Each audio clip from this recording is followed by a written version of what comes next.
Looking for a bargain on beef? Texas Roadhouse is the place to go for a decent sirloin, but how does it compare to the chain's New York strip?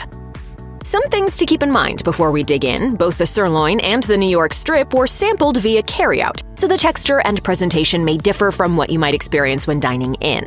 Also note that prices and availability are subject to change over time and may vary between Texas Roadhouse locations. Now, let's begin with sides. The sirloin steak comes with your choice of 2 sides and does not include a drink. In addition to their famous rolls, there are many Texas Roadhouse sides available. Options include mashed potatoes with gravy, corn, steamed vegetables, baked potatoes, salad, and more, or macaroni and cheese for an upcharge. We chose to pair our sirloin with fries and a salad. Meanwhile, the New York strip steak also comes with your choice of 2 sides, and for this dish, we opted for the mashed potatoes and rice. Sure, it's an odd combination, but aside from the macaroni and cheese, there's no upcharge for sides, so you're free to choose whatever combo suits you best. Our made-from-scratch sides are really heaping. As far as the sizes of the steaks, there were several options for the sirloin, ranging from 6 to 16-ounce cuts. In comparison to similar chains like Outback or Logan's, the 16-ounce option offered by Texas Roadhouse is by far the biggest, with the other competitors topping out at 11 ounces. Meanwhile, the sizes for the New York strip are limited to an 8-ounce thick cut and a 12-ounce traditional cut. We went with the 8-ounce option for both the sirloin and the strip.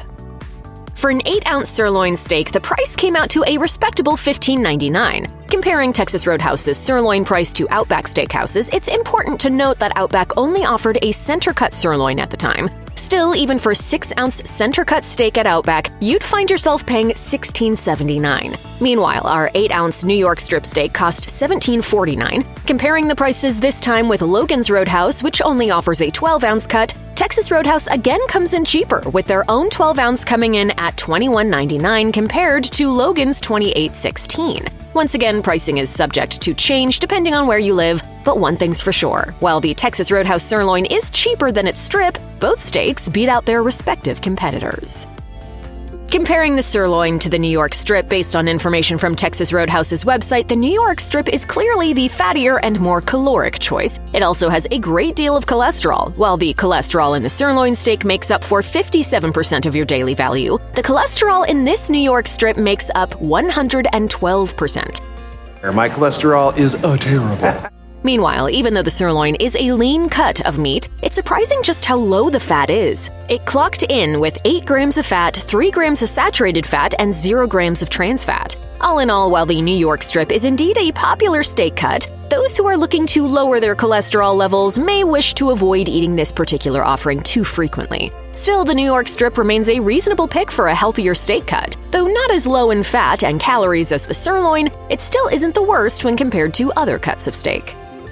Sirloin steak comes from an area of the cow where the muscles are used often, which means it isn't known for exceptional tenderness. It also tends to be among the cheaper steak options on steakhouse menus, if not the cheapest, as is the case at Texas Roadhouse. Even so, it's worth noting that despite being an inexpensive cut, it is still hailed for its deliciously beefy flavor. Our sirloin steak had visible grill marks and appeared larger in terms of surface area than the New York strip, despite the fact that both steaks are 8 ounces. New York strip is generally known for its tenderness and is great to cook for special occasions. Ours looked super thick, as promised, almost like a larger-sized filet mignon. It also had a lot of char on it. The grill marks were out of control. They were thick and dark and took up the entire surface of the steak. And while the sirloin steak also featured grill marks, they weren't nearly as prominent.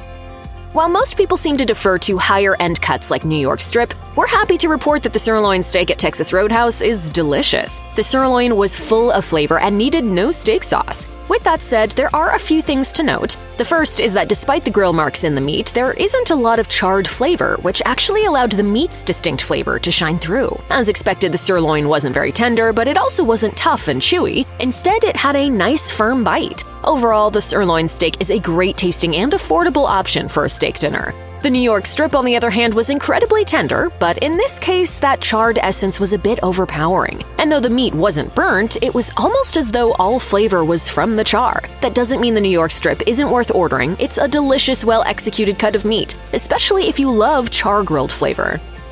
The sirloin steak and New York strip at Texas Roadhouse are nothing alike, and there are pluses and minuses to both. The sirloin, for example, was full of flavor, while the New York strip was incredibly tender. Still, the strip featured so much char that its flavor was almost disagreeable, emphasis on almost. Both the sirloin and New York strip are of great value, and compared to other restaurants, Texas Roadhouse seems to strike the balance between quality and affordability quite well.